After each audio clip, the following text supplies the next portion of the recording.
I start in the name of Allah, who is the most merciful and beneficent. No doubt tu'izzu man tasha wa tuzillu man tasha. I pray to Allah, Rabbi zidni ilma, Rabba rahamhuma kama rabbayani sagira. Dear students, Assalamu alaikum. Hope so आप सब लोग बिल्कुल fit होंगे, बेहतर होंगे. मैं भी ठीक हूँ अल्हम्दुलिल्लाह.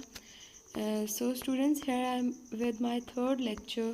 ठीक है, आप लोगों का जो फर्स्ट चैप्टर चल रहा था सोशलॉजिकल पर्सपेक्टिव. ठीक है, हमने कल जो चीज़ें डिस्कस की थी प्रीवियस लेक्चर के अंदर, होप्स हो कि आपको उस पर ग्रिप बन गई होगी, आपने इसको पढ़ा होगा.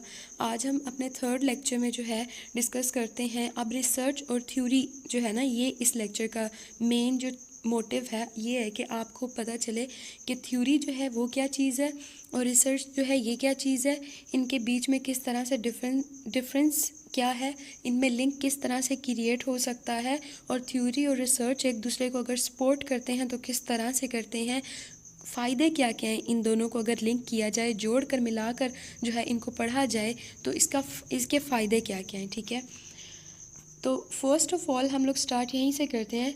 How theory and research work together, कि जो थ्योरी है और रिसर्च है ये किस तरह से इकट्ठे काम करती हैं, और अगर एक की सपोर्ट दूसरे को ना हो तो क्या होता है. Theory can not stand alone, जो थ्योरी है ये कभी भी अकेले अपना वजूद बरकरार नहीं रख सकती. ठीक है, फॉर एग्जांपल है कि अगर किसी भी बंदे ने कोई थ्योरी दी है, अब बाकी बाद में आने वाले लोग जो हैं या न्यू जनरेशन्स हैं वो कहेंगे कि अच्छा फ़लाँ वक्त में एक बंदे ने एक थ्योरी दी थी, लेकिन हमें तो लगता है कि ये जो उस बंदे ने उस टाइम पे बात की थी वो ऐसे नहीं ऐसे है, इसमें यहाँ पर चेंज होना चाहिए, यहाँ से इसकी बात गलत थी. तो जब बेटा आप लोगों ने क्या करना है, आपको मसला होता है ना कि जब थ्योरी आप सोचते हैं कि ये तो सही है, किसी ने एक बंदे ने एक स्टेटमेंट दे दी है, ठीक है, एक उसने थ्योरी दे दी है अपनी, उसने एक आइडिया दे दिया है, लेकिन आप समझते हैं कि नहीं ये ऐसे नहीं ऐसे होना चाहिए था, या इसका असर ऐसे नहीं ऐसे होना चाहिए था. इस आइडिया को उसने इलेबोरेट किया, बयान किया, उसने अपने व्यू में बयान किया है, आप किसी और एंगल से सोच रहे हैं. तो आप लोग क्या करते हैं कि फिर उस थ्योरी को टेस्ट करने के लिए आप रिसर्च करते हैं उस थ्योरी के ऊपर, उस टॉपिक के ऊपर. ठीक है, आप जब रिसर्च करते हैं तो आपको समझ आती है कि अच्छा आप स्टेप्स लेते हैं रिसर्च के.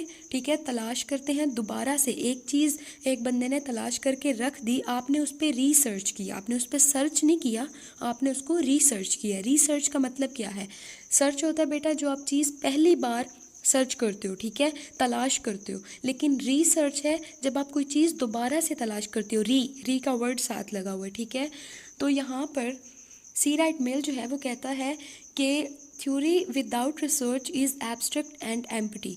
वो कहता है कि अगर थ्योरी है और उस पर रिसर्च नहीं हुई बाद में कोई भी, मतलब किसी एक बंदे ने थ्योरी बनाई, उसने रख दी, बाद में किसी ने उसको खोला ही नहीं, परखा ही नहीं, ठीक है, उस पर रिसर्च ही नहीं की, उसको दोबारा से एक्सप्लोर करने की कोशिश ही नहीं की, तो वो थ्योरी बिल्कुल एम्प्टी है, खाली है, बेजान सी वो चीज़ है. ठीक है, but research without theory mills added is simply a collection of unrelated facts. और वो कहता है कि जो रिसर्च है ना ये थ्योरी के बगैर कुछ नहीं है और थ्योरी रिसर्च के बगैर कुछ नहीं है, यानी इनका आपस के अंदर जो रिलेशन है वो बहुत ज़्यादा पक्का है. ठीक है, फिर हम क्या करते हैं कि every theory must be tested, her theory जो है उसको ज़रूर टेस्ट होना चाहिए. ठीक है, आपको कोई भी थ्योरी है, कोई सोशोलॉजिस्ट था एक, आपको आपका फेवरेट सोशोलॉजिस्ट है, उसने एक थ्योरी दी, अब आप चाहते हैं कि आप उसको दोबारा से एक्सप्लोर करें. ठीक है, आप उसको दोबारा से जो है ना उस पर रिसर्च करें और उसकी नई फाइंडिंग्स लेकर आएँ, तो आपको क्या करना पड़ेगा, उस थ्योरी को टेस्ट करना पड़ेगा. और थ्योरी को हम टेस्ट किस तरह करते हैं वो बेटा हम करते हैं रिसर्च के अंदर. ठीक है, उसके बाद आ जाए हम अपने नेक्स्ट टॉपिक के ऊपर आ जाते हैं, डूइंग सोशलॉजिकल रिसर्च. बेटा अब रिसर्च जो होती है हर एक, जितनी भी फील्ड्स हैं ना, जितने भी डिसिप्लिन हैं, जितने भी सब्जेक्ट्स हैं, हर एक के अंदर रिसर्च हो रही है. ठीक है, with the passage of time जैसे जैसे टेक्नोलॉजी इन्हांस हो रही है, टेक्नोलॉजी बेटर होती जा रही है, तो रिसर्च जो है ये हर फील्ड के अंदर हो रही है. इवन कंप्यूटर साइंस, अब जैसे फॉर एग्जांपल आप कंप्यूटर साइंस की लें तो क्या है कि पहले वो जो सॉफ्टवेयर थे और ये, अब आगे सॉफ्टवेयर के मज़ीद सिस्टम्स और इस तरह के प्रोग्रामिंग्स निकल आई हैं, बहुत ज़्यादा जो इन्हांसमेंट हो गई है मोबाइल फ़ोन्स के अंदर, कंप्यूटर्स के अंदर, तो ये सारी चीज़ें हैं. ठीक है, तो जो आपकी है ना रिसर्च, तलाश, नई से नई चीज़ की तरफ जाना, ये तो एक ऐसी चीज़ है जो कभी रुक ही नहीं सकती है, ठीक है।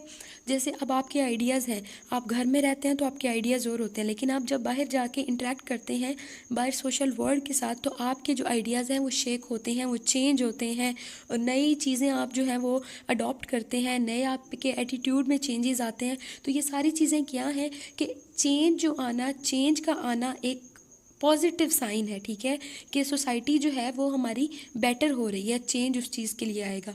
अब डूइंग सोशलॉजिकल रिसर्च, अब हमने रिसर्च का तो बता दिया कि रिसर्च होती क्या है, लेकिन सोशलॉजिकल रिसर्च क्या होती है वो अब हम यहाँ पर करेंगे, मतलब पढ़ेंगे, ठीक है। सोशलॉजिकल रिसर्च बेटा, यहाँ पर जितने भी टॉपिक्स, जितने भी पॉइंट्स आ रहे हैं, मैं आपको उनका इस तरह से कंक्रीट उसका आइडिया दूंगी ताकि आपके माइंड के अंदर ये चीज़ जो है वो बिल्कुल पक जाए, पक्की हो जाए, आपको समझ आ जाए कि ये अगर एक व्यू पॉइंट है तो इसका मतलब क्या है, ये एक वर्ड है, सर्वे है या मॉडल है, डिज़ाइन है, तो ये एक्चुअली है क्या, ठीक है। एंड आपकी अंडरस्टैंडिंग बेटर हो, और जब आपकी अंडरस्टैंडिंग किसी भी पॉइंट के बारे में बेटर हो जाती है तो आप ऑब्वियसली आपके अंदर इतनी एबिलिटी और पोटेंशियल होती है कि आप उस चीज़ को अपने वर्ड्स में टैकल कर सकें, ठीक है। तो डूइंग सोशलॉजिकल रिसर्च स्टार्ट करते हैं। Around the globe people make assumption about the way the world is, common sense. अब लोग क्या करते हैं, लोगों के इर्द गिर्द जितना भी माहौल है और क्या चीज़ें हैं, हम अपने कॉमन सेंस के थ्रू, अपने दिमाग के थ्रू हर एक चीज़ को पढ़ते हैं, ठीक है। एवरीवन नोज आर ट्रू, मे और मे नॉट बी ट्रू। अब हम जिन चीज़ों को जानते हैं, क्या पता वो सच है और क्या पता वो सच ना भी हो। फॉर एग्ज़ाम्पल, छोटा बच्चा सो नहीं रहा तो अम्मा डराने के लिए उसको, मतलब सुलाने के लिए कहती हैं, सो जाओ वरना जिन आ जाएगा, सो जाओ वरना भूत आ जाएगा, या इस तरह से काली बिल्ली आकर उठा कर ले जाएगी। तो इस तरह की चीज़ें हैं ना। तो अब कुछ लोग हैं वो वाकई समझते हैं कि वाकई ऐसा कुछ है, जैसे काली बिल्ली है उसने रास्ता काट लिया, तो कुछ लोग समझे में ऐसा कुछ लोग जो है उनकी अंडरस्टैंडिंग ये होगी, उनके माइंड में आएगा कि वाकई यही बात है कि अगर काली बिल्ली आगे से गुजर जाए तो वो सारा दिन आपका ख़राब हो जाता है, या जो काम आप करने जा रहे हैं वो ख़राब हो जाता है। तो आपका जो सोशल वर्ल्ड है ना, इसके अंदर बहुत सी ऐसी चीज़ें हैं कि 50% 60% लोग जो हैं वो उससे एग्री करते हैं, और 50-60% जो है या 40% वो डिसएग्री करते हैं, ठीक है। तो सोशलॉजिकल रिसर्च का मतलब ही है कि वो पॉइंट्स जहाँ पर आपका माइंड उन चीज़ों को अडॉप्ट नहीं करता ना, जैसे आप कहते हैं कि नहीं जो ये चीज़ है ये इस तरह होती तो ज़्यादा बेटर था, इस तरह होती तो ज़्यादा बेटर था। तो उन चीज़ों पर जब आप रिसर्च करेंगे तो आपको क्या फाइंड आउट होएगा, एंड पर आकर जो आपको रिजल्ट्स मिलेंगे, रिसर्च के जो रिज़ल्ट आपको मिलेंगे उससे आपको पता चलेगा अच्छा ये चीज़ सच थी भी कि नहीं, ठीक है। लेकिन कैसे, जब आप उस पर रिसर्च करेंगे, जब आप किसी मसले पर रिसर्च करेंगे तो तब आपको ये फाइंडिंग मिलेंगी। सही हो गया। अच्छा जी, हम कॉमन सेंस को यूज़ करके पूरे वर्ल्ड को देखते हैं। As you can see, to understand social life, we need to move beyond. Social life हमारी जो माशी ज़िंदगी है, एक माशरे के अंदर रहते हुए हम जिस तरह से जो भी पैटर्न्स फॉलो कर रहे हैं, तो वो कहते हैं कि अगर आपने उनको परखना है ना, उनको जांचना है, उनको समझना है, तो आपको आगे चलना पड़ेगा, ठीक है। Common sense and learn what is really going on, और आपने ये देखना है कि सोसाइटी के अंदर हो क्या रहा है। आप अपनी कॉमन सेंस को यूज़ करके ये सारी चीज़ें देखते हैं। उसके बाद हम आ जाते हैं रिसर्च मॉडल। बेटा रिसर्च मॉडल जो है वो क्या होता है, एज शोन इन फिगर। अच्छा, यहाँ पर एक फ़िगर की बात हो रही है, लेकिन हम जो है ये इसकी बेसिकली बात करते हैं कि कितने स्टेप्स होते हैं रिसर्च मॉडल के अंदर, रिसर्च मॉडल होता क्या है। देखें बच्चे, जब भी आपने कोई काम करना होता है तो आप उसका एक स्केच बना लेते हैं, ठीक है, एक खाका बना लेते हैं, आप पॉइंट्स बना लेते हैं, ठीक है, ताकि आपको याद रहे अच्छा ये काम भी करना है, ये काम भी करना है, ये काम सबसे पहले ये होगा, फिर ये होगा, फिर ये होगा। कोई काम करने से पहले ज़रूरी नहीं है कि आप उसको पेपर के ऊपर जो है प्रॉपरली लिख के उसके स्टेप्स बनाएं या एक मॉडल जो है वो बनाएं, क्रिएट करें। नहीं, आप अपने माइंड के अंदर भी इस तरह की चीज़ें जो है आप रख लेते हैं और उनको नंबरिंग दे देते हैं, एक बड़े ऑर्डर के अंदर रखते हैं कि अच्छा मैंने पहले ये करना है, फिर मैं ऐसे करूँगा, फिर इसके साथ ये होगा, फिर उसके साथ ये, मतलब एक आपका स्केच आपके माइंड के अंदर होता है कि आपने किसी भी काम को करना है तो आपने किस तरह से करना है। उसी तरह same is the case with research model. Research model क्या होता है बच्चे कि ये 8 बेसिक स्टेप्स इसके होते हैं, ठीक है। और आप इसको फॉलो करके किसी भी टॉपिक के ऊपर, थ्योरी के ऊपर आप रिसर्च कर सकते हैं, ठीक है।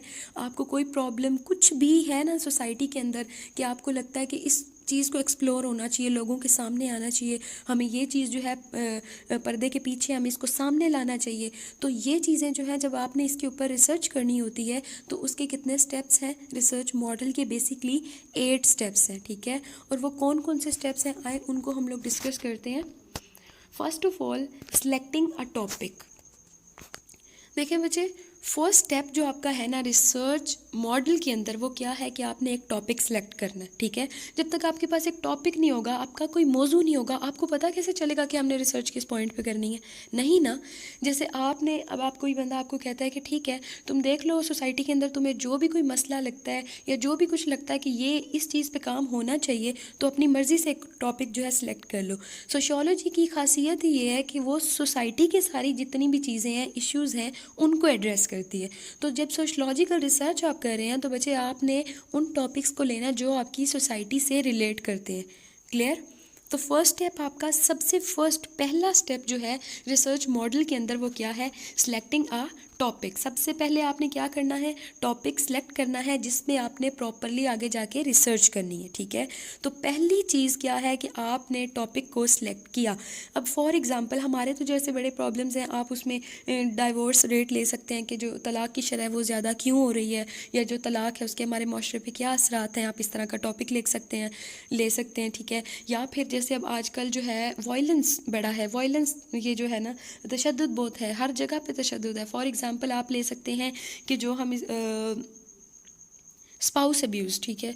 यहाँ पर अब बुक वाले जो हैं ये भी स्पाउस अब्यूज़ को ही कोट करें हैं बार बार इसी एग्जांपल को, तो स्पाउस अब्यूज़ ले लेते हैं। स्पाउस अब्यूज़ होती क्या है बच्चे? जो घर में मियाँ बीवी के दरमियान झगड़ा, लड़ाई, फसाद, ये सारी चीज़ें होती हैं ना, घर का माहौल बड़ा ख़राब होता है, और ये चीज़ें, इसको कहते हैं स्पाउस अब्यूज़। जब घर में हस्बैंड एंड वाइफ के दरमियान उनकी नहीं बनती, उनमें झगड़ा होता है, that is called spouse abuse, ठीक है। इसमें मार कुटाई ये सारी चीज़ें शामिल होती हैं, हाथ उठाना और इस तरह, ठीक है, गालियाँ, और मतलब सारे इल मैनर्ड और अनसिविलाइज्ड चीज़ें जो हैं वो स्पाउस अब्यूज़ के अंदर होती हैं। तो आपने बच्चे अपने सोसाइटी के अकॉर्डिंगली या अपने इंटरेस्ट के अकॉर्डिंगली, आपको इंटरेस्ट है जी स्पाउस अब्यूज़ में कि हम देखें इनकी वजह क्या है, क्यों होती हैं, क्या सीन होते हैं, किस तरह से जो लाइफ वो डिस्टर्ब हो जाती है, बच्चे किस तरह से इफ़ेक्ट होते हैं उन लोगों के जिन घरों में इस तरह के हालात वगैरह चल रहे होते हैं, मियाँ बीवी का रिलेशनशिप कैसा होता है, वो दोनों किस तरह से एक छत के नीचे रह रहे होते हैं, इसके असरात क्या होते हैं, ऑल दीज थिंग्स, ठीक है। अब ये आपके माइंड के अंदर चल रही हैं। तो फर्स्ट जो आपने स्टेप लिया वो आपने क्या लिया कि जी आपने टॉपिक सेलेक्ट कर लिया। अब आप टॉपिक पे आ गए जी बच्चे। तो सेकंड आपका है डिफाइनिंग द प्रॉब्लम, ठीक है। Defining the problem, first step हमारा हो गया, हमने टॉपिक को चूज़ कर लिया। अब हमने defining the problem, the second step is to define the problem, to specify what you want to learn about the topic. आपने अब स्पेसिफिक कर लेना है अपने आप को और अपने माइंड को कि जो टॉपिक आपने सेलेक्ट किया है एक्चुअली आप उसको देखना किस एंगल से चाह रहे हैं, ठीक है।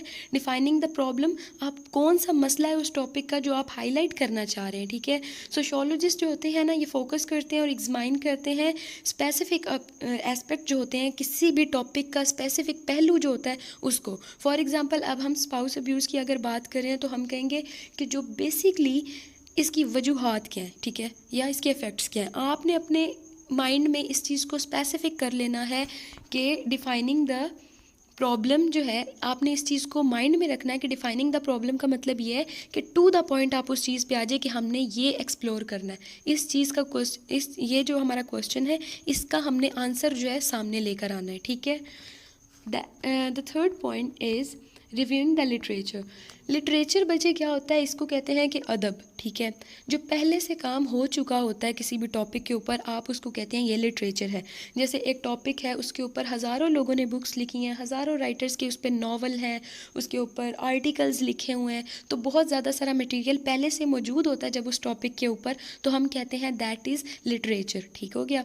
अब रिव्यू ऑफ लिटरेचर क्या है? Reviewing of literature, reviewing of literature का मतलब ये होता है कि जब आप एक टॉपिक सेलेक्ट करते हैं, आप टॉपिक को डिफाइन कर लेते हैं बिल्कुल अच्छे तरीके से। थर्ड स्टेप पे आप जब आते हैं तो that is reviewing of literature. Literature review जो होता है ना, ये बैकबोन होती है किसी भी रिसर्च की, रीढ़ की हड्डी की हैसियत रखता है। इससे आपको ये पता चलता है कि कितना काम है इस टॉपिक पे जो पहले हो चुका है। फॉर एग्जांपल अभी जैसे हमने कहा फर्स्ट वाले स्टेप में कि हमने कौन सा टॉपिक लिया है, हमने लिया है जी स्पाउस अब्यूज़। ठीक है, आप इस टॉपिक को जो है स्टडी कर रहे हैं, इस पर आप रिसर्च कर रहे हैं, तो अब जो लिटरेचर रिव्यू है वो आप किस तरह से कलेक्ट करेंगे। तो बच्चे जितने भी आर्टिकल्स, जितनी भी बुक्स, जितनी भी नॉवेल्स, राइटिंग्स वगैरह स्पाउस अब्यूज़ के ऊपर होंगी वो आपको नेट पे अवेलेबल तो होती ही हैं, और रेफरेंसेस भी दिए होते हैं एंड पे कि ये बुक पढ़ें और ये बुक पढ़ें, या ये नॉवल, ये आर्टिकल पढ़ें। तो वो सारी चीज़ें किस में ऐड होती हैं, लिटरेचर रिव्यू के अंदर ऐड होती हैं। लिटरेचर रिव्यू करने से आपको ये पता चलता है कि अच्छा जो ये टॉपिक है इस पे पहले कितना काम हो चुका है, लोगों के व्यूज़ इसके बारे में क्या हैं, और क्या क्या स्टडीज़ हैं जो इस पे पहले से ही मौजूद है। अब हमने नया काम करना है। ठीक है, आप देख लेते हैं कि पहले ये गलती इस बंदे ने की है, हमने ये गलती नहीं करनी अब अपनी रिसर्च करते हुए। ठीक है, तो जो लिटरेचर रिव्यू होता है बेटा, ये सबसे इम्पॉर्टेंट चीज़ होती है। कोई भी रिसर्च करने से पहले आप जब उस टॉपिक की नॉलेज इकट्ठी करते हैं ना, मतलब नेट से लेते हैं, बुक्स पढ़ते हैं, आर्टिकल्स देखते हैं, तो आपको बड़ी ग्रिप हो जाती है उस टॉपिक के ऊपर।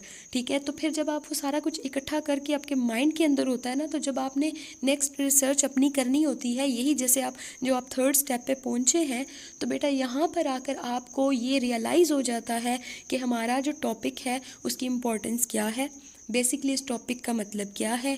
ठीक है, इस पे पहले किस किस बंदे ने रिसर्च की हुई है। ठीक है, और उसकी राइटिंग्स और उसकी फाइंडिंग्स, उसके रिजल्ट्स क्या क्या निकले हैं, लोगों से किस तरह हमने डाटा कलेक्ट करना है, कौन सी गलतियां हैं जो पहली रिसर्च में हुई हैं, हमने अब वो गलतियां अपनी रिसर्च में नहीं करनी। ठीक हो गया, रिव्यूइंग ऑफ लिटरेचर के अंदर ये सारा जो है इसको हाईलाइट किया जाता है। और आप जब रिव्यू लिटरेचर का लिखते हैं तो बाकायदा आप रिसर्च के अंदर जब आप रिसर्च कर रहे होते हैं तो आप लोग क्या करते हैं कि जो पहले से हुई हुई स्टडीज़ है ना, उनकी कोटेशंस उठा उठा के इसी तरह से कॉपी पेस्ट करते हैं। ठीक है, ताकि लोगों को, पढ़ने वालों को पता चले कि अच्छा आपने इन राइटर्स को पढ़ा है। ठीक है, इन राइटर्स की आपने रीडिंग्स को अच्छी तरह से पढ़ा है, आपकी टॉपिक के ऊपर बहुत ज़्यादा ग्रिप है। नेक्स्ट पॉइंट पे आ जाते हैं, that is formulating a hypothesis. Hypothesis क्या होता है बेटा, ये एक होती है स्टेटमेंट। ठीक है, प्रिडिक्शन होती है, स्टेटमेंट होती है किसी भी थ्योरी के बारे में। फॉर एग्जांपल अगर मैं ये कहूँ कि जिन लोगों के पास मालो दौलत बहुत कम होता है, उनके अंदर वायलेंस, उनके घरों में वायलेंस ज़्यादा होता है, वहाँ पे स्पाउस अब्यूज़ ज़्यादा होता है, तो ये एक हाइपोथेसिस है। ठीक है, मैंने मफरूज़ा बना लिया अपने माइंड के अंदर, एक ऐसी स्टेटमेंट बना ली कि जिसको मैंने आगे जाके टेस्ट करना है कि क्या ये मेरी स्टेटमेंट ठीक है भी या नहीं। ठीक है, फिर मैंने कहा कि अच्छा एक और स्टेटमेंट अगर हम फर्दर मतलब किसी और टॉपिक पे बनाना चाहें, जैसे फॉर एग्जांपल मैं कहती हूँ कि जो बच्चे अच्छा पढ़ते हैं, अच्छा परफॉर्म करते हैं, वही बच्चे पोजीशंस लेते हैं। ठीक है, तो क्या अब मैं इसको टेस्ट करने के लिए भी फिर मुझे वो सारे प्रोसेसेस करने पड़ेंगे कि हाँ जी क्या मैंने एंड पे जाकर रिज़ल्ट तो निकलेगा ना, उससे पहले तो पता नहीं चल सकता कि क्या ये जो मेरा मफरूज़ा है, मैंने ये एक स्टेटमेंट बनाई, ये ठीक है या नहीं। तो फिर फॉर्मुलेटिंग हाइपोथेसिस ये चौथा स्टेप होता है। इसके अंदर हम क्या करते हैं कि हम ऑपरेशनल डेफिनेशन, ठीक है, और आपका जो हाइपोथेसिस होता है उसकी ऑपरेशनल डेफिनेशन होती है। ऑपरेशनल डेफिनेशन क्या होती है, प्रिसाइज होती है। ठीक है, वे टू मेजर वेरिएबल्स। अब देखें बच्चे, जो भी आपके हाइपोथेसिस होते हैं ना, मफरूज़े होते हैं, इनके अंदर दो वेरिएबल्स होते हैं, एक होता है डिपेंडेंट वेरिएबल, एक होता है इंडिपेंडेंट। इंडिपेंडेंट जो होता है वो आज़ाद होता है, और डिपेंडेंट जो होता है वो क्या होता है कि किसी पर डिपेंड कर रहा है। ठीक है, इंडिपेंडेंट जो है वो आज़ाद है, अगर वो चेंज होता है तो दूसरा खुद ब खुद उसके अकॉर्डिंग चेंज हो जाता है। ठीक है, तो बच्चे ये इस तरह की चीज़ है कि अभी मैं इसको इतना मतलब फर्दर आपकी डिटेल में नहीं जा रही हूँ, क्योंकि ये अभी जो आपका मतलब लेवल है स्टडी का, उससे ये बियॉन्ड द लेवल ये चीज़ है, तो आप लोगों को ये भी समझ आ जाएगी। लेकिन यहाँ पर आपके लिए यही समझना इंपॉर्टेंट है कि वेरिएबल्स क्या होते हैं। बच्चे वेरिएबल वो चीज़ होती है जो चेंज होती रहती है, ठीक है, जो कभी भी स्टैटिक नहीं रहती। वेरिएबल वेरी करती है, मुख्तलिफ होती है, चेंज होती रहती है।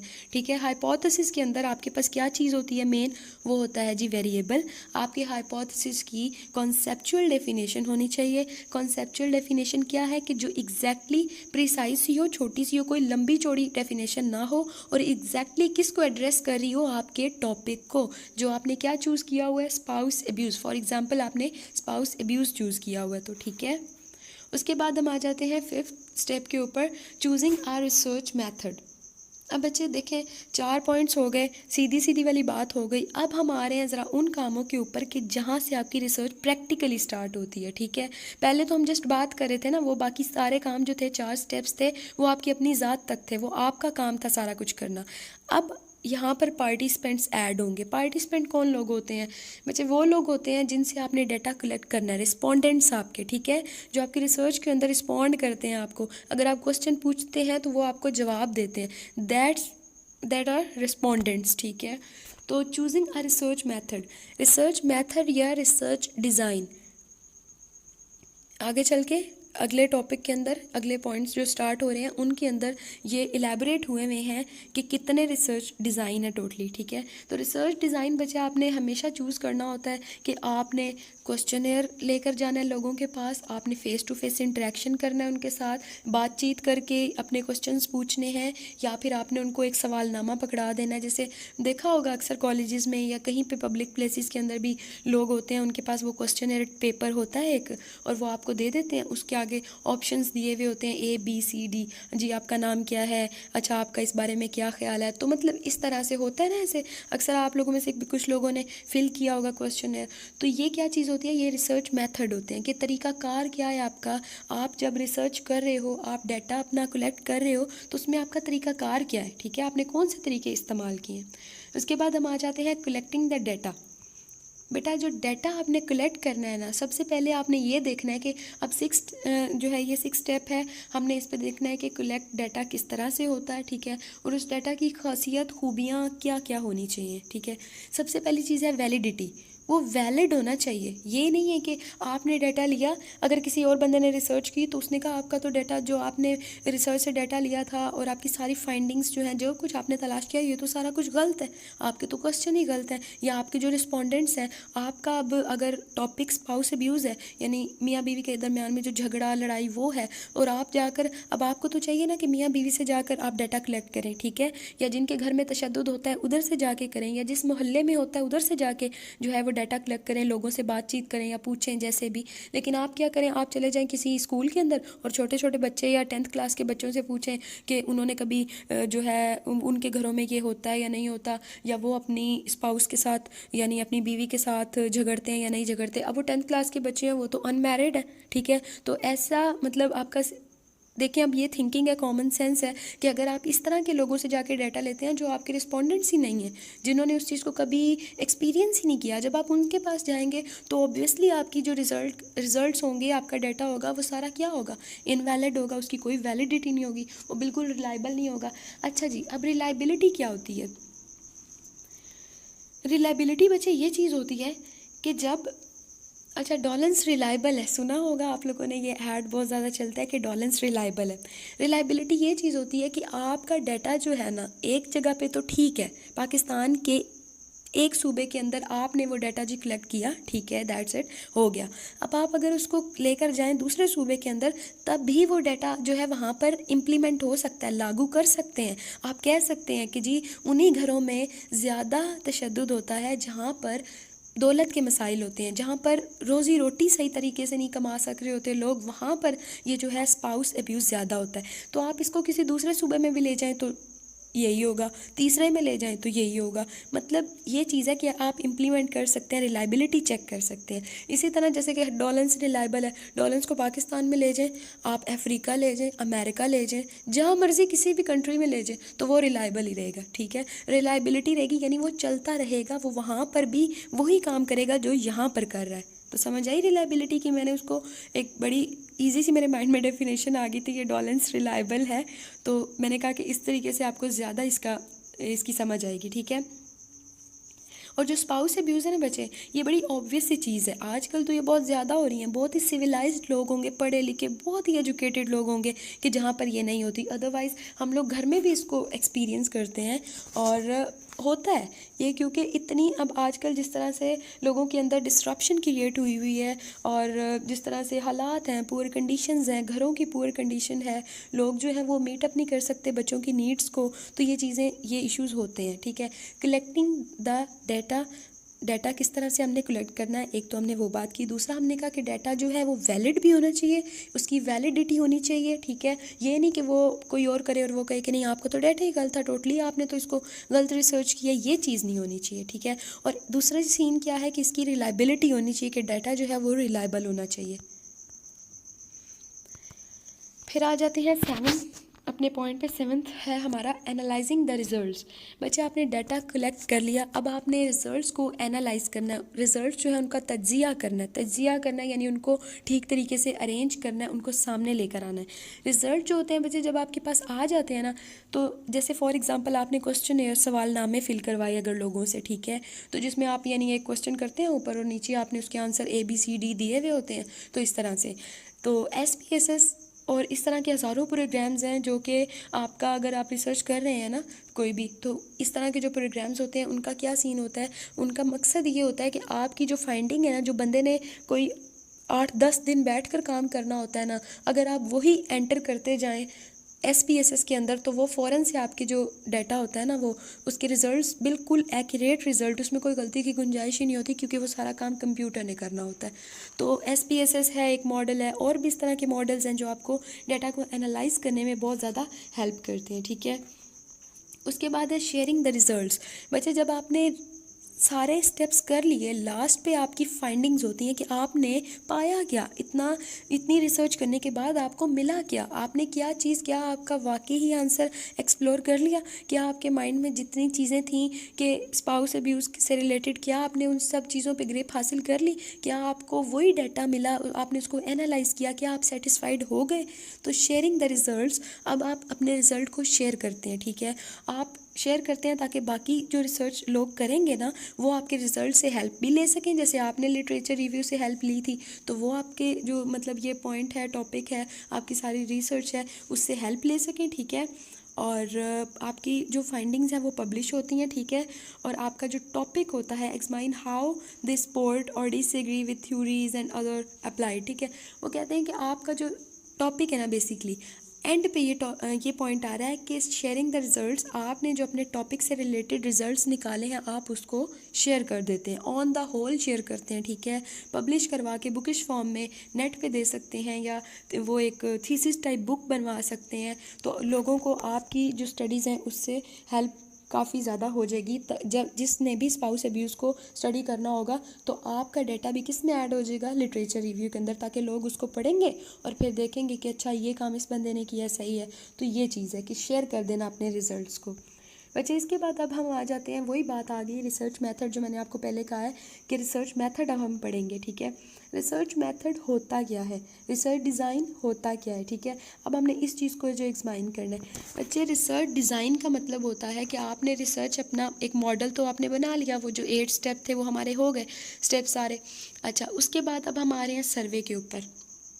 रिसर्च मेथड या रिसर्च डिज़ाइन के अंदर सर्वे जो है इसका क्या रोल होता है, और सर्वे हम किस तरह करते हैं।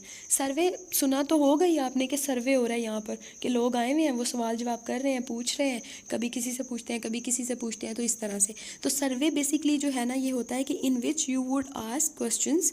ठीक है, in which you would ask question individual a series of question. आप क्या करते हैं कि इंडिविजुअल से, किसी भी बंदे से ज़्यादा सारे क्वेश्चन, आपकी सीरीज़ एक होती है, आपके पास 10, 15, 20 उसके अंदर क्वेश्चन हो सकते हैं, आप वो क्वेश्चन पूछते हैं। अब ये नहीं है कि आप उससे आके पूछे क्या हाल है, क्या खा कर आए हो, अच्छा किधर जा रहे हो, ये चीज़ नहीं।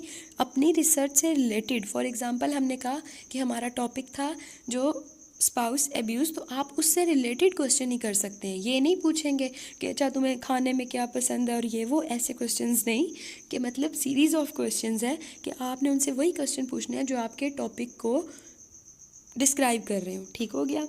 अच्छा, इसमें अब ये बात आ जाती है कि अब वो क्वेश्चन जो है वो सिलेक्टिंग अ सैम्पल, ये यहाँ पर लिखा हुआ है सिलेक्टिंग अ सैम्पल। ठीक है, अब सबसे पहली बात ये है कि जब भी कोई सर्वे होता है तो उसमें आपका सैम्पल होना बहुत ज़रूरी है। आपको पहले एक वो नमूना लेना पड़ता है। नमूना मतलब ये कि आप ज़्यादा सारे 100 लोग खड़े हैं, अब आप उन 100 के 100 में से तो नहीं ना देख सकते कि किसके घर में तशद्दुद होता है और कौन शादीशुदा। उन बेचारों में तो कुछ अनमैरिड भी खड़े होंगे जिनकी शादी ही नहीं हुई, तो आप उन लोगों को तो काउंट नहीं ना कर सकते उनके अंदर। तो आपने क्या करना है, फॉर एग्जांपल अगर आपके पास ये है कि अब आपने सैम्पल लेना है पूरी पॉपुलेशन पे, तो आप कभी भी नहीं, इतने आपके पास ना टाइम होता है और ना इतने क्वेश्चनेयर होते हैं। तो सैम्पल जो होता है ना बच्चे, इसका मतलब ये होता है कि आपको जल्द से जल्द आपके रिजल्ट्स जो है वो मिल जाए, आपका टाइम ज़्यादा ना लगे। जैसे फॉर एग्जांपल चावलों की एक बोरी है, अगर आप उसके अंदर से थोड़े से चावल हाथ पे निकालते हैं और मतलब आप देखते हैं तो कहते हैं कि नहीं बहुत अच्छे हैं, ठीक है, ये बोरी जो है ये 2 बोरियां मैंने लेकर जानी है। तो इस तरह से यानी हम थोड़ी सी चीज़ को टेस्ट करते हैं ना। आप हांडिया बना रहे हैं तो आप क्या करते हैं कि नमक टेस्ट करने के लिए थोड़ा सा जो है स्पून के ऊपर लेते हैं या अपने हाथ पे डाल के चेक कर लेते हैं। तो इसका मतलब क्या है कि हम लोग पूरी चीज़ को तो कभी भी टेस्ट नहीं ना कर सकते, हम उसमें से स्पेसिफिक हिस्सा निकाल लेते हैं और जिससे हमें ये पता चलता है कि अच्छा ये बाकी चीज़ें इस तरह की हैं या बाकी चीज़ जो है ये भी अच्छी है या बुरी है, हमें आइडिया हो जाता है। तो सैम्पल इस चीज़ को कहते हैं। अब आपने सेलेक्ट करना है अपना सैम्पल, आप किस तरह करेंगे बच्चे देखें। इसमें सैम्पल्स होते हैं ना, जो ये भी सैम्पलिंग टेक्निक्स होती हैं कि आपने कौन सी टेक्निक यूज़ करनी है। सबसे जो बेस्ट रहती है वो होती है रैंडमली, यानी कि कोई आपकी वो नहीं होती कि गिनती के से आपने कहा कि 1 2 3 4 5 6 7 8 9 10 इस तरह से नहीं। अगर आपकी एक क्लास है ना 50 बच्चों की, तो आप कहेंगे कि जी डिफरेंट बच्चों को बीच से उठा लेंगे, ठीक है। किसी को 5 नंबर वाले को उठाया, एक को 12 नंबर वाला उठ जाए, अच्छा आप 15 वाले भी खड़े हो जाएं, आप वो जो 18 पे बैठे हैं वो भी खड़े हो जाएं, इस तरह से यानी रैंडमली चीज़ों को सिलेक्ट करने को बोलते हैं, ठीक है। तो रैंडम सैम्पलिंग आप मतलब उसको यूज़ कर सकते हैं। अच्छा रैंडम सैम्पलिंग होती क्या है ये तो मैंने आपको बता दिया, किस तरह से यूज़ करनी ये भी बता दिया। अब आपके कॉलेज के अंदर, ठीक है, फॉर एग्ज़ाम्पल आपने अब देखना है कि स्पाउस अब्यूज़, अब वहाँ पर कुछ लोग तो होंगे जो मैरिड होंगे, अक्सर होता है यूनिवर्सिटीज़ के अंदर कॉलेजेस के अंदर कुछ लोग मैरिड भी होते हैं। तो अब आप पहले क्या करेंगे कि कॉलेज की जो एडमिनिस्ट्रेशन है वहाँ से निकलवाएंगे कि जी मैरिड लोगों की लिस्ट हमें दे दें, ठीक है। वो आपको मैरिड लोगों की लिस्ट देंगे, आपने उस लिस्ट के अंदर से क्या करना है, एक्सप्लोर करना स्टार्ट करना है कि ये बंदे जितने भी हैं ये मैरिड हैं। फिर आपने उनमें से रैंडमली सेलेक्ट करना है, किसी किसी को कोई नंबर पर आप सेलेक्ट कर लेंगे, ठीक है। फिर उनसे आपने जाकर अपना जो सर्वे का आपने वो क्वेश्चनर एक सवालनामा बनाया होगा, आप उनसे फिलअप करवाएंगे, तो तब आपको रिजल्ट्स जो है वो आपकी मर्ज़ी के मिल सकते हैं, ठीक है। इसमें यही सारी बात हुई है। फिर हमारे पास आ जाता है अभी वही सवालनामे की हम बात कर रहे हैं ना कि क्वेश्चनर या सर्वे करते हुए, एक होता है बच्चे क्लोज एंडेड क्वेश्चन और एक होते हैं open ended question. Close ended होते हैं कि जब आप किसी से ये पूछते हैं कि तुम्हारे घर में किस टाइम पे ज़्यादा तशद्दुद होता है, ठीक है। ये जो स्पाउस वायलेंस है, मियाँ बीवी का झगड़ा, ये किस टाइम पे ज़्यादा होता है। तो आप नीचे लिखते हैं सुबह दोपहर या शाम। अब वो शायद आपको ये कहना चाह रहा हो कि नहीं भाई हमारा अक्सर रात को हो जाता है, या फिर हम लोग तो सुबह नहीं कोई तकरीबन 11 बजे या इस तरह करके, लेकिन आपने अब उसको स्पेसिफिक कर दिया जवाब देने के लिए, तो वो चाह के भी आपको कोई और जवाब नहीं दे सकता। तो हम इसको कहते हैं कि क्लोज एंडेड, कि आपने बंद कर दिया रास्ता कि इससे आगे नहीं जाना, यहाँ तक की जवाब दो, ठीक है। एक तो ये चीज़ होती है और दूसरे होते हैं ओपन एंडेड क्वेश्चन। बच्चे ओपन एंडेड क्वेश्चन वो होता है कि जब आप किसी से पूछते हैं कि अगर यही क्वेश्चन आप पूछें कि स्पाउस मतलब जो मैरिड लोग हैं उनसे आप ये पूछें कि स्पाउस वायलेंस जो है वो किस टाइम पे ज़्यादा होता है, तो और आगे आप ऑप्शन ना दें तो वो आपको अपनी मर्ज़ी से बताएंगे, उनके आंसर डिफरेंट हो सकते हैं ना। तो फिर ये चीज़ है, ओपन एंडेड और क्लोज एंडेड क्वेश्चन जो है वो सर्वे के अंदर ही पूछे जाते हैं, ठीक हो गया। उसके बाद हम आ जाते हैं सेकेंड थिंग पे, that is participant observation. Participants observation क्या होती है, फील्ड वर्क होता है ये, ठीक है। इसमें जो रिसर्चर होता है ना, रिसर्च करने वाला, जैसे आप रिसर्च कर रहे हैं तो आप खुद भी उस सेटिंग के अंदर जो है इन्वॉल्व हो के वहाँ पे सब कुछ अपनी आंखों से देखते हैं, परखते हैं, ऑब्जर्व करते हैं और फिर डाटा कलेक्ट करते हैं, ठीक है। पार्टिसिपेंट्स ऑब्जर्वेशन क्या होती है कि आपने अगर स्पाउस वायलेंस से रिलेटेड चीज़ें देखनी है ना कि असरात क्या हैं, बुक तो आपने पढ़ ली, लिटरेचर रिव्यू आपके पास है सारा, लेकिन अब आप क्या करना चाहते हैं कि आप देखना चाहते हैं अपनी आप को उस माहौल में ले जाकर।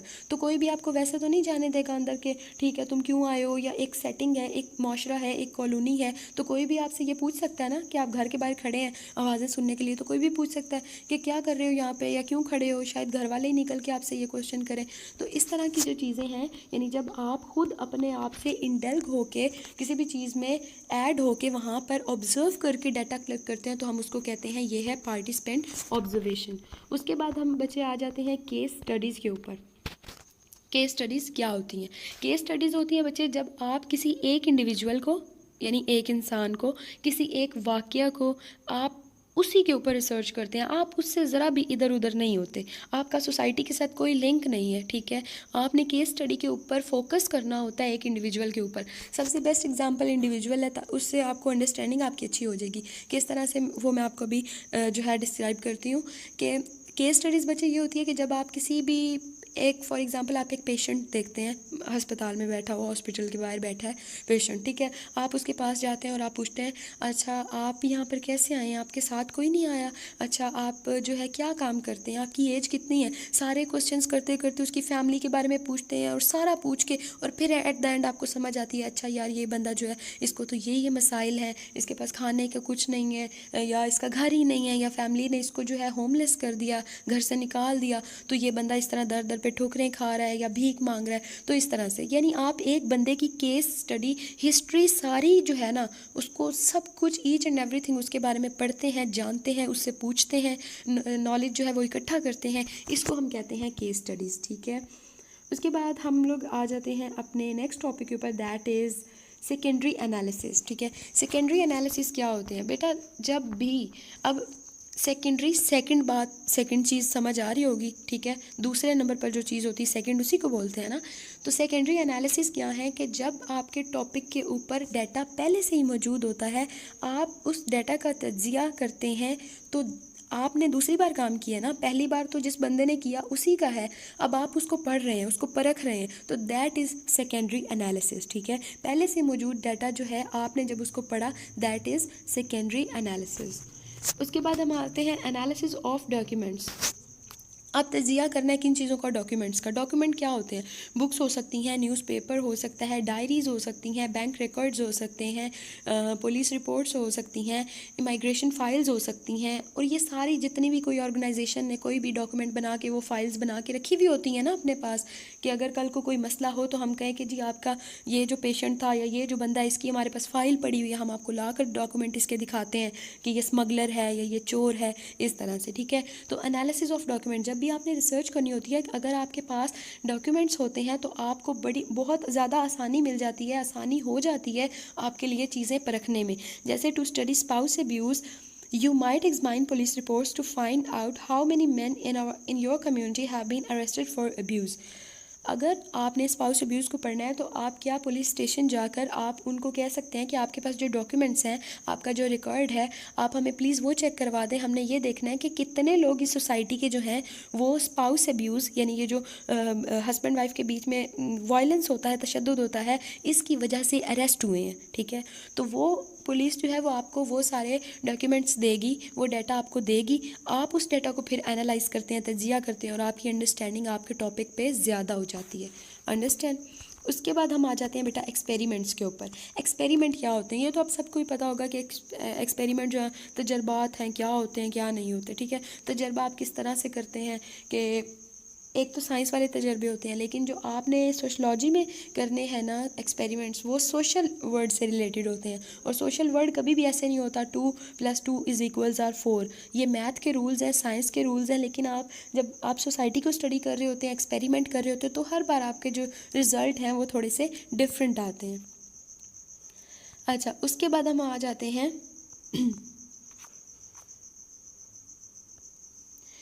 अच्छा बच्चे, अब हम आ जाते हैं अनऑब्जेक्टिव मेजर्स पर, ठीक है। ये क्या होती हैं?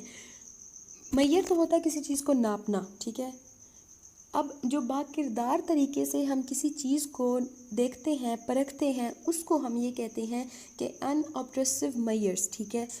इन our technological society we are surrounded by unobtrusive measures way to observe people who are not aware of that they are being studied. अब मसला क्या है कि यहाँ पर ना इन मेजर्स के अंदर क्या होता है कि कैमरास लगाए जाते हैं, ठीक है। हर स्टोर के बाहर या बड़े बड़े मॉल्स के अंदर, प्लाजास के अंदर क्या होता है कि कैमरे वगैरह लगे हुए होते हैं, ठीक है। और वो क्या करते हैं कि या फिर आईडी कार्ड्स चेक होते हैं, तो लोगों को आइडिया नहीं होता कि उनकी जो इन्फॉर्मेशन है वो कहाँ जा रही है, ठीक है। तो वो यही समझते हैं कि ये हमारी सिक्योरिटी के लिए ये चेकिंग हो रही है, लेकिन इस तरीके से भी आप लोगों को परख सकते हैं, उनके बारे में डाटा कलेक्ट कर सकते हैं। और ये इस तरह के बाकिरदार मैयर बाकिरदार तरीके होते हैं। इससे एक तो ये है कि किसी को डिसरिस्पेक्ट फील नहीं होता, कोई जो है वो ये नहीं समझता कि यार ये हमारे साथ गलत हो रहा है, क्यों हमारा आईडी कार्ड चेक हो रहा है, वो इसको ऑनर समझते हैं कि हमें इज्जत दी जा रही है। अब इसके थ्रू भी जो है वो बच्चे डाटा जो है आप कलेक्ट कर सकते हैं, ठीक है। ये मैयर्स जो होती हैं ये बहुत ज़रूरी होती हैं, क्योंकि अगर कोई भी मसला होता है ना, तो जिस तरह कोई चोरी हो गई कुछ भी, तो वो आपका जो रिकॉर्ड होता है यहाँ से ही जो ट्रेस आउट कर लिया जाता है, जो चोर होते हैं उनको, या जो भी गैम्बलर्स या जो भी कोई इसके पीछे इन्वॉल्व होता है इन चीज़ों के पीछे, उनको ट्रेस आउट ईजीली कर लिया जाता है, ठीक है। तो एक तो ये चीज़। उसके बाद हम आ जाते हैं ethics in sociological research. Ethics क्या होते हैं? एथिक होता है अखलाकियात, ठीक है। किन किन लिमिटेशंस के अंदर रहते हुए आपको सोशलॉजिकल रिसर्च करनी पड़ती है या आपको करना होती है, ज़रूरी होती हैं, उन चीज़ों को कहते हैं एथिक्स इन सोशलॉजिकल रिसर्च। तो एथिक्स क्या होते हैं कि बच्चे, पहली बात है कि इस टॉपिक पे इतना डाटा अवेलेबल है कि ये जो बुकिश फॉर्म में है ना, यहाँ पर जस्ट कुछ लाइंस हैं, लेकिन डाटा बहुत ज़्यादा है कि आप बात करने पे आए एथिक्स सोशियोलॉजी के अंदर क्या है, तो ये बहुत ज़्यादा है। फॉर एग्जांपल क्या एथिक्स हो सकते हैं कि आपने जो टॉपिक लिया ना वो इस तरह का ना हो कि लोग उस पर शर्मिंदा हो के या शर्मसार हो के जो है आपको बात ही ना कर सकें उस टॉपिक के ऊपर, ठीक है। यानी आप अगर रेप केसेस को ले लेते हैं तो आपको पहली बात कि कोई सीधी बात ही नहीं बताएगा, ठीक है। और अगर आप देखते हैं कि विक्टिम्स कितने हैं, रेप कितने लोगों का हो चुका है, तो आप उनसे बात करने की कोशिश करेंगे तो पहली बात कि वो आपको मिलेंगे ही नहीं। और अगर आपको मिल भी जाते हैं तो 100 में से कोई 1% होगा जो आपको कुछ बातें सीधी बताएगा, वरना मतलब उसको शेम फील होगा, वो डिसरेस्पेक्ट फील करेगा कि ये मेरे से कैसे क्वेश्चंस कर रहा है, या फिर हो सकता है कि उसको माइंड में एक बड़ा गंदा इमेज बना हुआ उस रेप का या जो भी है, या उसके अंदर एक डर हो, खौफ हो, और वो बात ही ना करे उस केस के बारे में। तो एथिक्स इन सोशलॉजिकल रिसर्च हमेशा ये होते हैं कि एक तो ये कि आपने बाइस्ड नहीं होना, बाइस्ड टॉपिक नहीं लेना, ऐसे नहीं करना कि मज़हब पे बात करनी शुरू कर दें। हो सकता है कि जब आप मज़हब पे बात कर रहे हैं, आपका मज़हब जो है वो कुछ और है, नेक्स्ट बंदा जो आपका रिस्पोंडेंट है उसका मज़हब कुछ और है, तो वो आपको जवाब देने की बजाय आपसे लड़ाई शुरू कर दे, ठीक है। और आप अब एक 80 साल के बाबा जी हैं, आप उनसे इस तरह के क्वेश्चन करें कि जो आपको 20 साल के नौजवान से करने चाहिए, तो हो सकता है वो भी एग्रेसिव हो जाएं। तो एथिक्स का आपने बहुत ज़्यादा ख्याल रखना होता है सोशलॉजिकल रिसर्च में, ठीक है। अच्छा बच्चे, यहाँ पर एक है बरूजा रिसर्च। बरूजा जो था ना, ये बेसिकली कौन था? ये एक ना वेटर था, ये काम करता था होटल्स में। लेकिन जब इसने देखा ना कि होटल के अंदर डिफरेंट चीज़ें हैं, इसकी एक आदत थी कि राइटिंग, ये नॉवल लिखता था, नोट्स लिखता रहता था, ठीक है। तो इसने क्या किया कि नोट्स लिखने स्टार्ट कर दिए होटल पे ना, यानी 1-2 साल पहले से नोट्स लिख रहा था। मीनवाइल क्या हुआ, इसी अरसे में ना होटल के अंदर आग लग गई बहुत बुरे तरीके से। अब उसके पीछे भी कुछ वजूहात थी, कुछ लोग इन्वॉल्व थे। तो अब ये नोट्स लिखता था ना, नोट्स का मतलब क्या होता है कि जब आप किसी भी चीज़ को ऑब्जर्व करते हैं तो आप हर एक चीज़, जैसे हम डायरीज़ नहीं लिखते, अक्सर लोगों को आदत होती है वो डायरीज़ लिखते हैं, इस तरह से ये हर एक चीज़ जो थी ना ये नोट डाउन किया करता था। जब ये हर एक चीज़ को नोट डाउन किया करता था ना, तो उसके अंदर ये सीन होता था कि इसने उन चीज़ों को भी, उन एस्पेक्ट्स को भी हाईलाइट किया हुआ था कि कुछ लोग इस तरह आते हैं, कुछ जो हैं वो यहाँ पर खड़े होकर काफ़ी देर बात करते हैं और मतलब शक की निगाह से एक दूसरे को देखते हैं, इधर उधर बड़े ऐसे खौफ व हिरास के मतलब उस एंगल से देखते हैं। तो इसने इस तरह की चीज़ें जो थी उनको हाईलाइट किया था, ठीक है। तो अब जब आग लगी ना, तो इसका ये एक फ्रेंड था, उसने पुलिस को या जिस भी मतलब जो भी कोई जस्टिस सिस्टम का वहाँ पर था ऑर्गेनाइजेशन थी, उनको बताया कि ये जो बंदा है ये नोट्स लिखता है और इसकी राइटिंग्स में आपको कुछ ना कुछ क्लूज़ ऐसे मिल सकते हैं कि आप उन तक पहुंच सकते हैं जिन्होंने आग लगाई हो या जो लोग इसके पीछे हैं, साजिश जिनकी भी है, तो आप उन तक पहुंच सकते हैं। लेकिन इसने क्या किया कि अब ये बंदा जो था ना, ये लोगों से बात करके भी अपनी वो डायरी लिखता था, नोट्स लिखता था। जैसे उसी होटल में काम करता जो आया, अच्छा आपको वो बंदा अभी क्या कह रहा था, जो आपके पास वहाँ पर खड़ा था वो आपसे क्या बात कर रहा था, तो ये उन सारी चीज़ों को ना ऑब्जर्व करता था, लोगों से पूछता था और फिर लिख लेता था। तो जब पुलिस ने इसको ये कहा ना कि हमें तो वो सारे नोट्स चाहिए कि हमने इस मामले की तह तक पहुंचना है, इस मामले को ख़त्म करना है, हम देखना चाहते हैं कि कौन जो है वो बंदा इसके पीछे है, जो क्रिमिनल है, हम उसको फाइंड आउट करना चाहते हैं। तो इसने कहा था कि मैंने अपनी नोट्स आपको नहीं देने। तो फिर इस वजह से पुलिस ने इसको 2 साल के लिए जो था वो जेल में बंद कर दिया। इस बंदे ने फिर भी वो नोट्स उनको नहीं दिए। क्यों नहीं दिए? इसने कहा क्योंकि वो रिस्पोंडेंट्स जो है मेरे, जिन बंदों ने मुझे रिस्पॉन्ड किया, उसके अंदर उनके नाम है। तो ये ना हो कि कल को उनके लिए मसला बने, या वो भी हरास किए जाएँ, या वो अरेस्ट कर ले पुलिस उनको, या उनके घर वो तबाह ना हो जाए, या कुछ भी ऐसा ना कि उनके नाम बीच नहीं आने चाहिए। तो इसने नहीं दिया था डाटा पुलिस को। तो जब इसने नहीं दिया तो फिर वो जो दूसरे थे उन्होंने इसको थ्रेट करना स्टार्ट कर दिया। जिन्होंने असल में आग लगाई थी ना, उन्होंने धमकियाँ दी कि हम तुम्हारे बच्चों को जला देंगे, मार देंगे, तुम्हारी बीवी को मार देंगे। लेकिन फिर भी ये बंदा जो था ये कायम रहा था इस चीज़ पे कि मैंने नहीं देना। तो अच्छा सोशोलॉजिस्ट वो होता है, एथिक थे ना बेटा, ये देखें अखलाकियात है ना, कि आप कभी भी उन बंदों का नाम ना दो जो आपकी वजह से प्रॉब्लम में आ सकते हैं। आपके जो रिस्पोंडेंट्स हैं, आपको कभी उनको हाईलाइट नहीं करना चाहिए, बताना नहीं चाहिए कि मैंने इस बंदे से डाटा लिया, क्योंकि कुछ टॉपिक इस तरह के होते हैं कि आपका जिस बंदे ने आपको जवाब दिया है ना, वो सारा डाटा दिया है, उसके लिए प्रॉब्लम हो सकता है।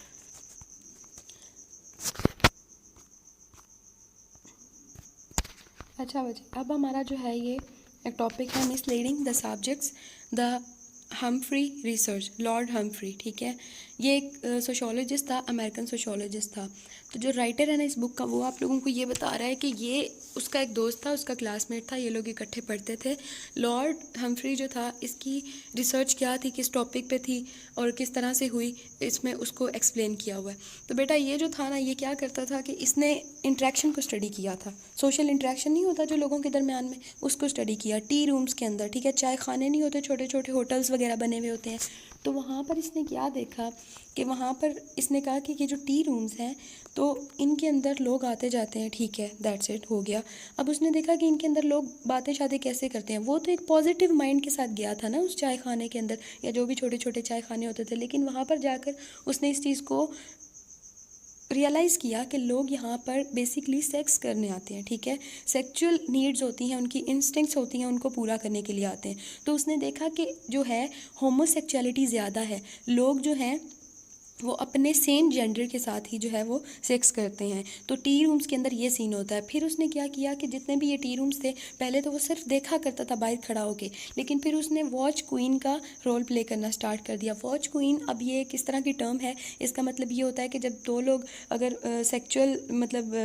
सेक्चुअली एक दूसरे के साथ इन्वॉल्व हो रहे हैं, तो वॉच क्वीन का मकसद और मतलब क्या है कि वो खड़ा होके देखना होता है कि कोई पुलिस ना आ जाए, कोई थर्ड बंदा ना आ जाए। ठीक है, तो इसने क्या किया, उन टी रूम्स के अंदर पहले तो सेक्सुअल जितनी भी होती थी एक्टिविटीज़, उनको देखा, उनको रोट डाउन किया, नोट किया, उनको नोट्स बनाए इस पर। ठीक है, फील्ड रिसर्च की। फिर इसने क्या किया कि ये इसमें पार्टिसिपेट करना स्टार्ट कर दिया। ये खड़ा होता था किस तरह, वॉच क्वीन की तरह। वॉच क्वीन जो है उसको कुछ पैसे भी मिलते हैं कि अगर ठीक है बाहर देखो कि कोई आ ना जाए और इस तरह। तो इसने ये चीज़ को रियलाइज़ किया कि बहुत से ऐसे लोग हैं कि जिन्होंने शादी की अंगूठी तक पहनी है, यानी उनके ज़ाहिर बात उनकी शादियाँ हो चुकी हैं, उनके हाथों में अंगूठियाँ हैं, लेकिन फिर भी वो ये काम करते हैं। तो वो ये क्यों करते हैं? तो ये एक बड़ा ऐसे क्वेश्चन था जो उसके माइंड में रेज़ हुआ। उसने क्या किया, उसने अपना सारा हुलिया शुलिया जो था वो चेंज किया।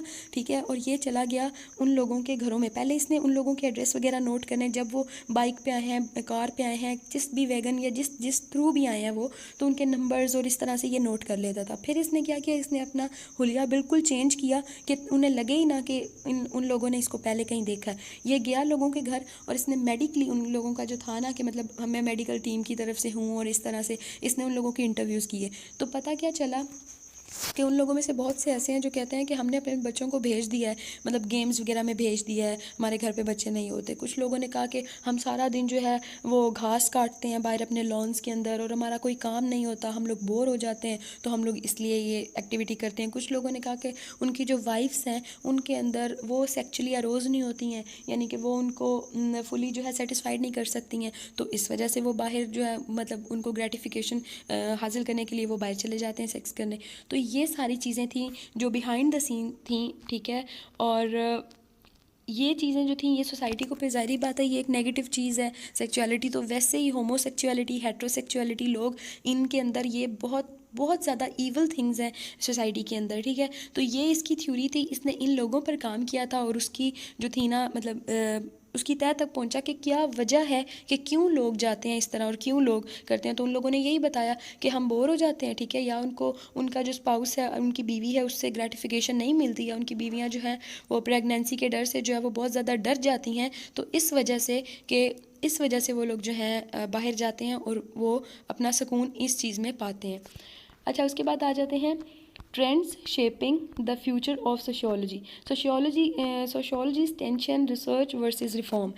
अच्छा बेटा देखें, ये एक बड़ी डिबेट है, ठीक है। 3 स्टेजेस इन सोशियोलॉजी हैं। As you have seen, tension between social reform and social analysis run through the history of sociology। एक social reform है और एक social analysis है। कुछ लोग कहते हैं कि सिर्फ थ्योरी दे दो, इम्प्लीमेंट करने की ज़रूरत नहीं है, तो सोसाइटी खुद ही ठीक हो जाएगी। लेकिन कुछ लोग कहते हैं कि सोशल रिफॉर्म लेकर आओ, फ़ौरन से चेंजेस लेकर आओ, ताकि सोसाइटी को हम बेटर बना सकें। तो ये डिबेट तो शुरू से ही हो रही है, ठीक है। ड्यूरिंग द फर्स्ट फेज़, अब हम यहाँ पे 3 फेजेस को डिस्कस करते हैं। During the first phase which lasted until the 1920s, the primary purpose of sociology research was to improve society. पहला मकसद, पहला जो दौर था ना सोशियोलॉजी का, जब नई नई आई थी, उस टाइम इसका मकसद हुआ करता था कि हम सोसाइटी जो है इसको बहुत ज़्यादा बेहतर बना दें, ठीक है। ड्यूरिंग द सेकेंड फेज़ के अंदर 1920 अंटिल वर्ल्ड वॉर 2, दूसरी जंग अजीम तक जो दूसरा फेज़ था, दूसरा पहलू था इसका, वो था the concern switch to develop abstract knowledge, ठीक है। अब वो कहते थे कि फ़लसफ़ा होना चाहिए, एब्स्ट्रैक्ट नॉलेज होनी चाहिए, तालीम होनी चाहिए, इल्म होना चाहिए, ठीक है। और थर्ड फेज़ के अंदर है, ठीक है। Third phase around the end of second world war in which sociologist seek way to apply the research findings. अब वो कहते हैं जो थर्ड वाला है ना, पहले वो कहते थे कि सिर्फ बता दो, पहले कहते थे बेटर करो, ठीक करो, रिफॉर्म लेकर आओ। दूसरे फेज़ में आकर कहते हैं कि नॉलेज को बढ़ाओ। तीसरे में आकर कहते हैं कि जो नॉलेज बढ़ा लिया उसको माशरे के ऊपर इम्प्लीमेंट करो, लागू करो, अप्लाई करो, ताकि हम उन प्रॉब्लम्स को ख़त्म कर सकें, ठीक है।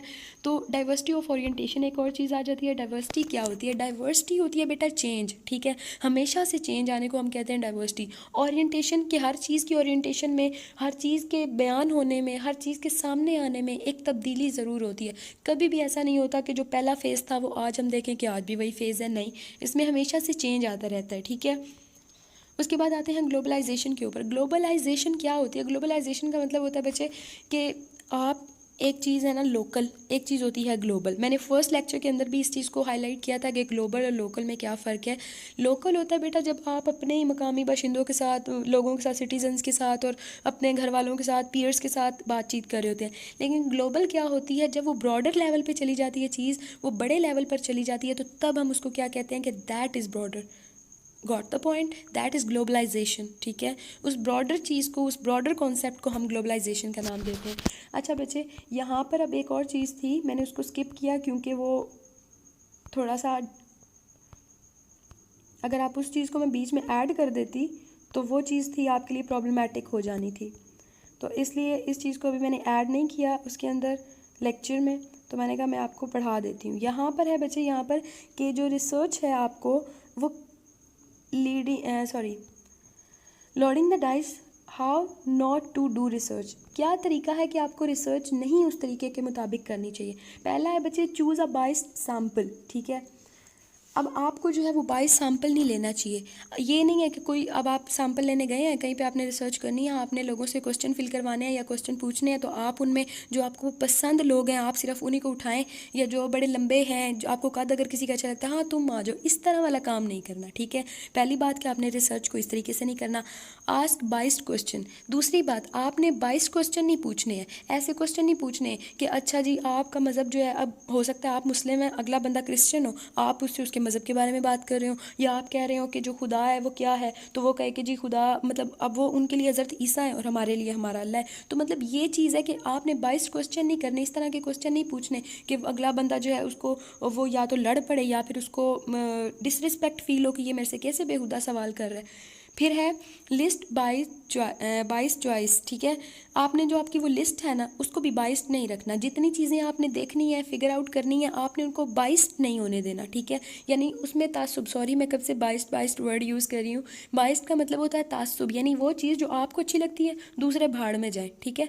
आप के माइंड में जो कॉन्सेप्ट आपका है वो ठीक है, लेकिन दूसरों का जो भी हो भाई आपको इससे क्या। तो जब आप इस तरह की सोच के साथ कोई भी काम करते हैं तो हम उसको कहते हैं कि ये बाइस्ड चीज़ है, ठीक है। Discard undesirable results. अब आपने क्या करना, आप क्या करते हैं कि आपकी रिसर्च आ गई, आपको लगता है नहीं यार ये जो 10 लोगों ने कहा ये तो 20 लोगों को कहना चाहिए था, तो आपने वहाँ पर लिख दिया कि ये 20 लोगों ने ऐसे बात की है, हालांकि वो 10 ने की हुई है। तो यानी आप क्या करते हैं कि जो रिजल्ट आपको अच्छे नहीं लग रहे तो या तो आप उनको चेंज कर देते हैं या आप उनको टोटली निकाल देते हैं अपनी रिसर्च के अंदर से। तो ये काम भी नहीं करना। मिसअंडरस्टैंड द सब्जेक्ट वर्ड, यानी आपका जो वर्ड है, जैसे वही बात आ जाती है कि 80 साल के एक बाबा जी हैं, आप उनसे कभी भी वो क्वेश्चन नहीं पूछ सकते जो आपने 20 साल के लड़के से पूछने हैं, और कभी भी 20-25 साल के नौजवान से जो क्वेश्चन पूछने हैं वो आप कभी उन बाबा जी से नहीं पूछ सकते। तो ये चीज़ है कि आप मिसअंडरस्टैंड ना करें, टोटली आप फोकस करें कि आपका मकसद और टॉपिक आपका है क्या। फिर है एनालाइज द डाटा इनकरेक्टली। अब आपने जो तज्जिया किया ना डाटा का, आपकी समझ, आपके कॉमन सेंस में वो बात नहीं आई जो असल में उस डाटा में कही हुई थी, तो आपने उसको इनकरेक्टली समझा।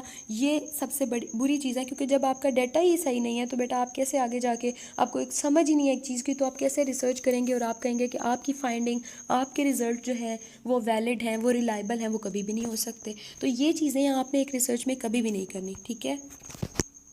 Thank you very much. अल्लाह हाफिज़।